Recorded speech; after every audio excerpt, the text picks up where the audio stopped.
సోదరీ సోదరులారా, మన దేవుడు వెదికే దేవుడు, అన్వేషకుడు.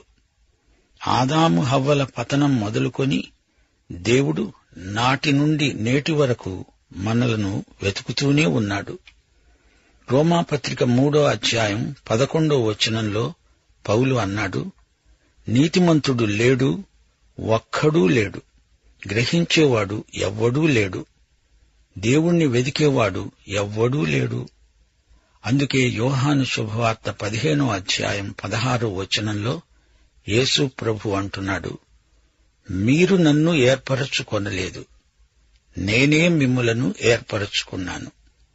1 యోహాను 4:19 యోహానుతో కలిసి మనము చెప్పగలం, ఆయనే మొదట మనలను ప్రేమించాడు గనుక మనము ప్రేమిస్తున్నాము. దేవుడు మనిషిని వెదుకుతున్నాడు, మనిషిని రక్షించుకోవడానికి వెతుకుతున్నాడు. అయితే ఇదొక గొప్ప సంఘర్షణ, సైతానుతో పోరాటం. ఆదికాండం 3:16 స్త్రీతో దేవుడు ఏమన్నాడు? నీ ప్రయాసమును నీ గర్భవేదనను నేను మిక్కిలి హెచ్చిస్తాను, వేదనతో పిల్లలను కంటావు.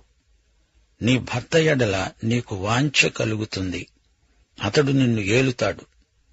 ఇది స్త్రీపై దేవుడు విధించిన తీర్పు. ప్రసవ వేదన తప్పదు. ఈ వేదన ద్వారా ఆనందం వస్తుంది.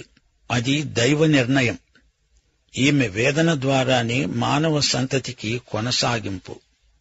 దేవుడు ఆదాముతో అన్నాడు, నీవు నీ భార్య మాట విని తినవద్దు అని నేను నీకు ఆజ్ఞాపించిన వృక్షఫలాలను తిన్నావు గనుక నీ నిమిత్తము నేల శపింపబడి ఉన్నది.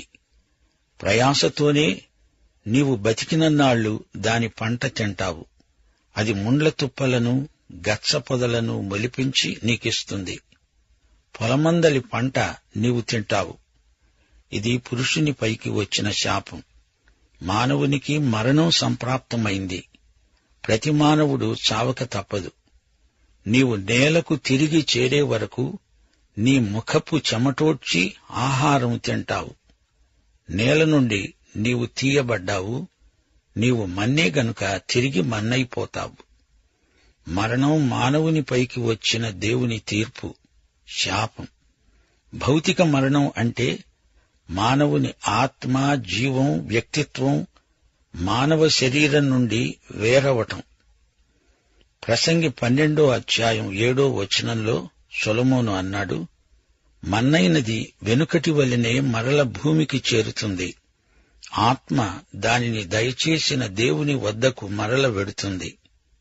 మానవుడు దేవుని పట్ల బాధ్యత గలవాడు. రక్షణ పొందినా నశించినా దేవునికి మానవుడు బాధ్యుడే. పండు తినగానే ఆదాము భౌతికంగా చావలేదు. ఆ తరువాత ఇంకా 900 ఏండ్లు బతికాడు. అయితే దేవునికి అవిధేయుడైన మరుక్షణమే ఆదాము ఆధ్యాత్మికంగా చనిపోయాడు. అనగా దేవుని నుండి వేరైపోయాడు. మరణము అంటే ఎడబాటు. ఎఫెసీ పత్రికలో పౌలు రాశాడు, మీరు పాపముల చేత అపరాధముల చేత చచ్చినవారు. అంటే భౌతికంగా కాదు, ఆధ్యాత్మికంగా వారు చచ్చినవారే, మృతులే. దేవుని నుండి వేరైపోయారు. తప్పిపోయిన కుమారుడు తండ్రికి దూరమైపోయాడు. అతడు తిరిగి వచ్చినప్పుడు తండ్రి పెద్ద కొడుకుతో అన్నాడు, ఈ నా కొడుకు చనిపోయి బతికాడు, తప్పిపోయి దొరికాడు. లూకా శుభవార్త 15:24 వాడు చచ్చాడా అంటే ఆధ్యాత్మికంగా చచ్చాడు, భౌతికంగా కాదు. తండ్రి నుండి దూరమైపోయాడు. తండ్రి నుండి వేరైపోవటము అంటే చావే. ఇది దేవుని భాష. యేసు ప్రభువు మార్తతో అన్నాడు, నేనే పునరుత్థానమును జీవమును. నాయందు విశ్వాసముంచేవాడు చనిపోయినా బతుకుతాడు. బతికి నాయందు విశ్వాసముంచేవాడు ఎన్నటికీ చనిపోడు. యోహాను సువార్త 11:25 ఇక్కడ మరణం అంటే ఆధ్యాత్మికంగా ఎడబాటు. దేవుని నుండి వేరై దూరమైపోవటం. నిషిద్ధ ఫలం తిన్నప్పుడే మానవుడు ఆధ్యాత్మికంగా చనిపోయాడు. అందుకే అతడు దేవుని నుండి పారిపోయాడు. అంజూరపు ఆకులతో కచ్చడాలు కుట్టుకొని కప్పుకున్నాడు. ఆదాము తన భార్యకు హవ్వ అని పేరు పెట్టాడు. ఎందుకనగా ఆమె జీవము గల ప్రతివానికి తల్లి. హవ్వ కయీనును హెబెలును ఏదెను తోటలో కనలేదు. ఆ ఇద్దరూ ఆదాము హవ్వల పతనం తరువాతనే పుట్టారు. దేవుడైన యెహోవా ఆదామునకు అతని భార్యకు చర్మపు చొక్కాలు తయారుచేసి వారికి తొడిగించాడు. జంతు చర్మపు చొక్కాలు. అవి తయారవ్వాలంటే జంతువును వధించాల్సిందే. అదే జంతుబలికి ఆరంభం. అంజూరపు ఆకుల కచ్చడాలను దేవుడు అంగీకరించలేదు. వారికి చర్మపు చొక్కాలు తయారు చేశాడు. ఆదాము హవ్వలు ఏదెను తోట నుండి బహిష్కృతులై వెళ్లిపోతూ ఆ జంతుబలిని చూచారు. అతి పరిశుద్ధ స్థలమందు కృపాసనముపై మోషే ప్రోక్షించిన రక్తానికి ఆధారం, కరుణాధారం. ఇద్దరు కెరూబులు కరుణాపీఠము నుండి కిందికి ఆ రక్తం కేసి చూస్తారు.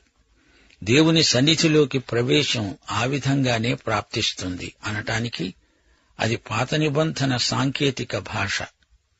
అంజూరపు ఆకులు, చర్మపు అంగి, ఈ రెండు సంకేతాల వెనుక ఉన్న సత్యాన్ని గమనించండి. దేవుణ్ణి సమీపించాలి అంటే నీ పాపాలు కప్పివేయబడాలి. నీ సత్క్రియలు ఆధారంగా నీవు దేవుని దగ్గరికి రాలేవు. నీవు ఉన్న పాటున వచ్చేయాల్సిందే. అంజూరపు ఆకులతో కప్పుకుంటే దానిని దేవుడు ఆమోదించడు, అంగీకరించడు. మానవుడు తన చేతితో చేసిన పని పనికిరాదు. అంజూరపాకుల దుస్తులను దేవుడు గుర్తించడు. దేవుడే మన పాపాలను కప్పాలి. యేసుక్రీస్తు యొక్క మరణబలి మాత్రమే మన పాపాలను కప్పివేయగలదు. దేవుని ఉగ్రతను తప్పించుకోవాలంటే మానవునికి ప్రత్యామ్నాయ బలి కావాలి. అప్పుడు దేవుడైన యెహోవా అన్నాడు, ఇదిగో, మంచి చెడ్డలను ఎరుగునట్లు ఆదాము మనలో ఒకని వంటి వాడయ్యాడు.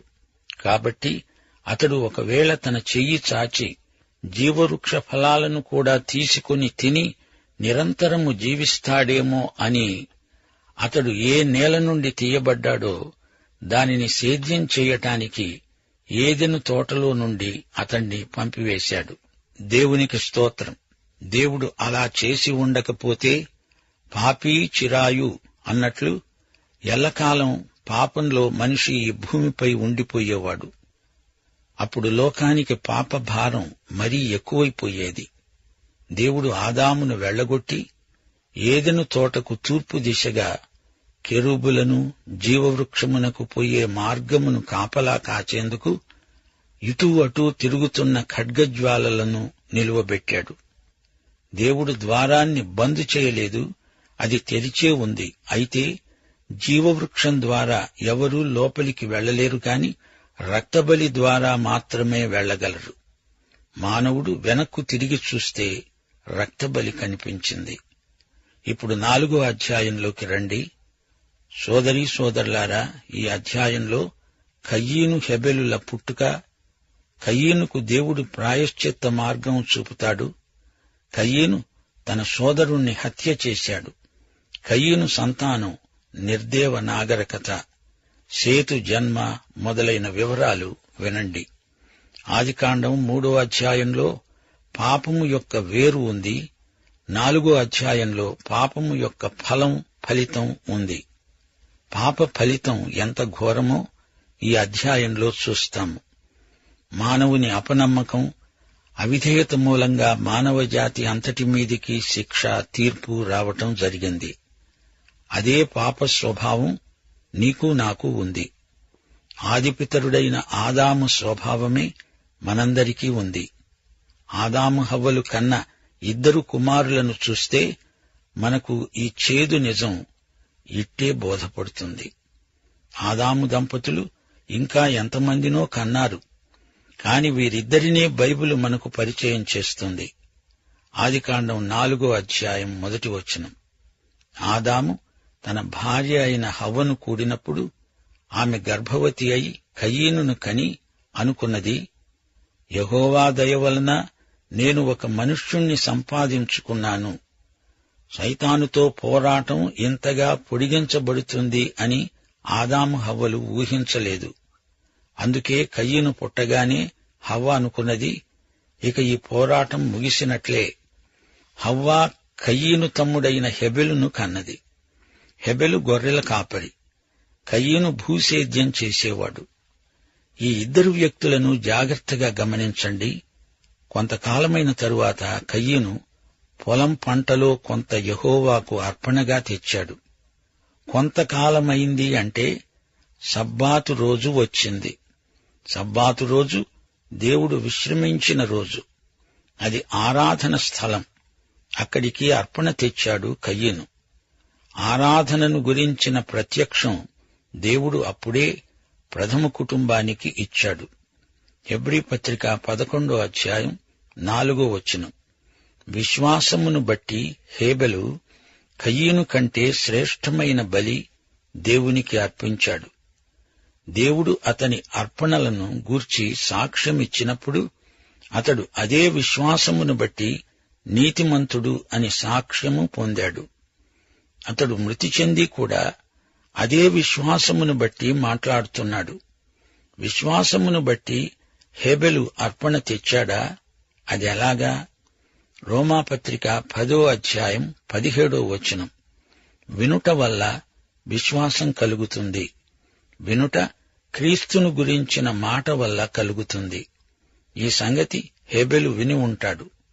లేకపోతే ఆ అర్పణలు తెచ్చి ఉండేవాడు కాడు.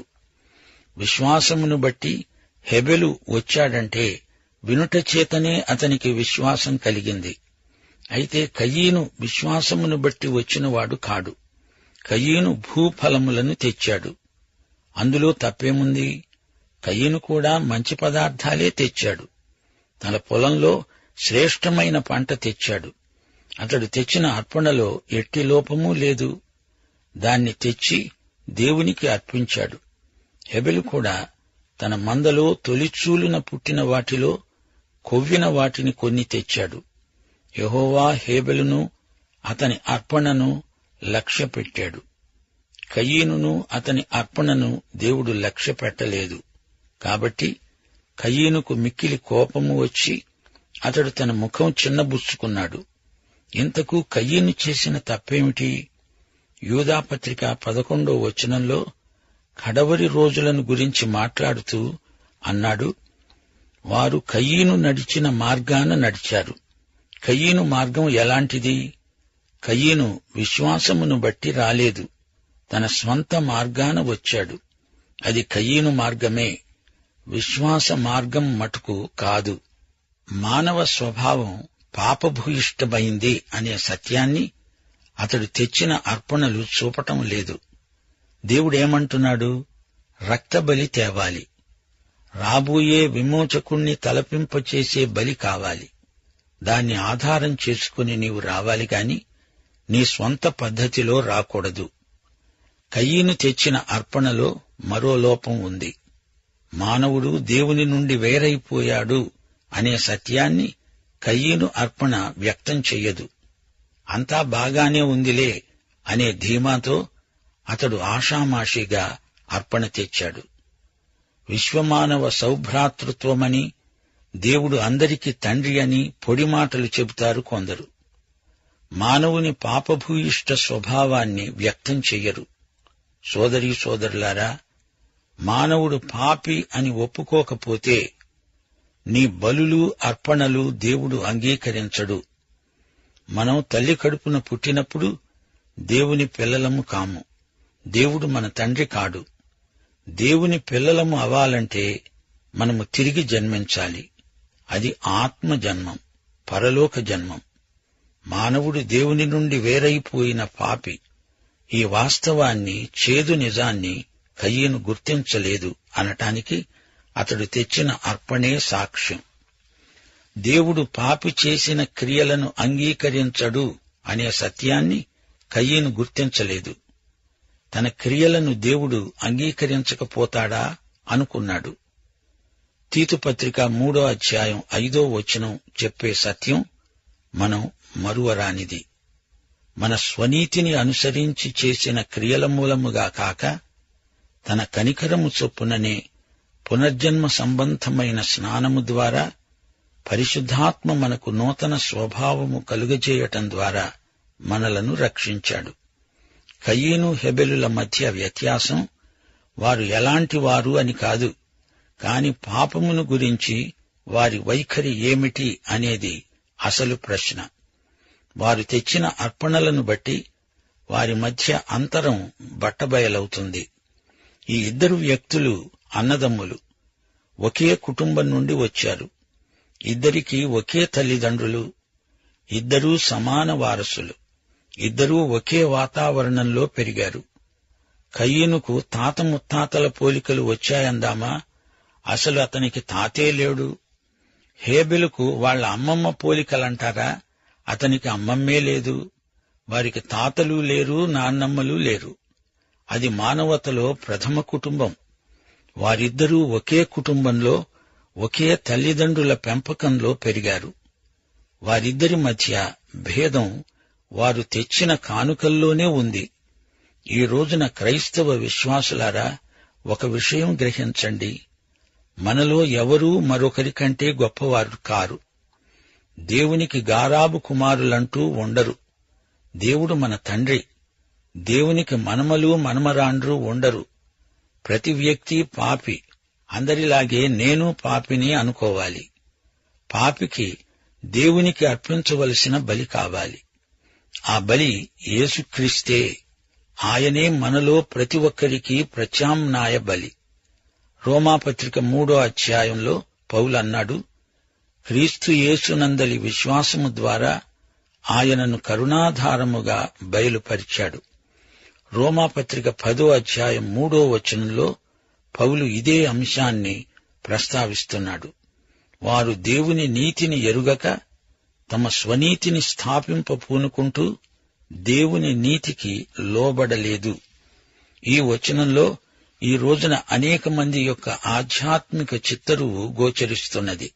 స్వప్రయత్నం వల్ల, మత విషయిక వ్యాయామం వల్ల ఇది రాదు. ఏదో సంఘ సభ్యత్వం వల్ల రాదు. దేవుని నీతి సమగ్రమైనది, సంపూర్ణమైనది, కల్తీ లేనిది. ఆ నీతి క్రీస్తు మాత్రమే మనకు ఆరోపించగలడు. రోమాపత్రిక 4వ అధ్యాయం 25వ వచనం, యేసు మన అపరాధముల నిమిత్తము అప్పగించబడి మనము నీతిమంతులముగా తీర్చబడటానికి, అనగా పరిగణించబడటానికి లేపబడ్డాడు. యేసే మనకు బదులు బలి అయ్యాడు. ఆయన మనకు ప్రత్యామ్నాయ బలి. ఆయన పునరుత్థానుడై లేచి మనకు తన నీతిని అనుగ్రహించాడు. 2 కొరింథీ 5వ అధ్యాయం 21వ వచనం, మనము క్రీస్తునందు దేవుని నీతి అగునట్లు పాపమెరుగని ఆయనను మన కోసము పాపముగా చేశాడు.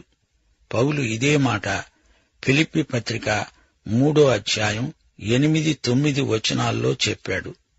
నిశ్చయముగా నా ప్రభువైన యేసుక్రీస్తును గురించిన అతి శ్రేష్టమైన జ్ఞానము నిమిత్తమై ఏ విధము చేతనైనను మృతులలో నుండి నాకు పునరుత్థానము కలుగవలెనని క్రీస్తునందలి విశ్వాసము వలననైన నీతి, అనగా విశ్వాసమును బట్టి దేవుడు అనుగ్రహించు నీతి గలవాడనై ఆయన యందు అగపడు నిమిత్తము. కయీను నీతి అతని స్వనీతి విశ్వాసమును బట్టి కలిగింది కాదు.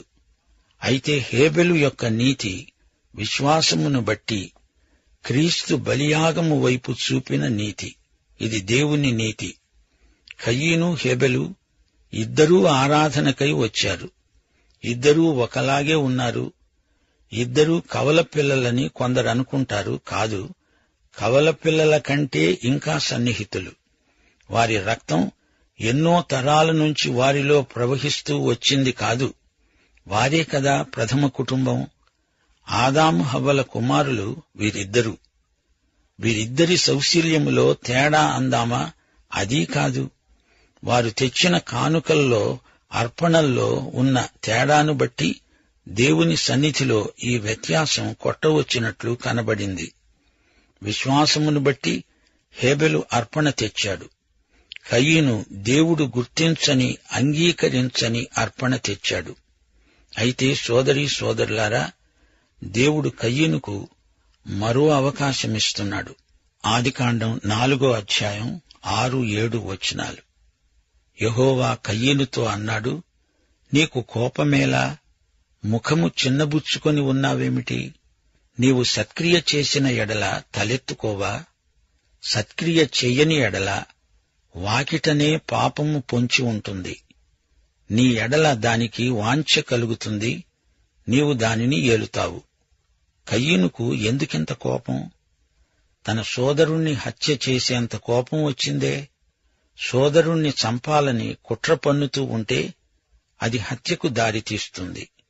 కయీను మానవ కుటుంబంలో మొదటి భ్రాతృహంత, సోదరుణ్ణి హత్య చేసినవాడు.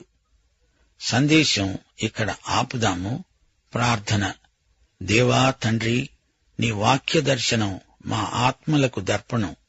నీ వాక్యపు అద్దంలో మా నిజస్వరూపం చూపుతున్నావు స్వామి. నీ హెచ్చరికలు పాటించి మా ఆధ్యాత్మిక జీవితమందు అభివృద్ధి పొందునట్లు మాకు సాయం చేయుమని యేసు నామమున ప్రార్థిస్తున్నాము తండ్రి. ఆమేన్.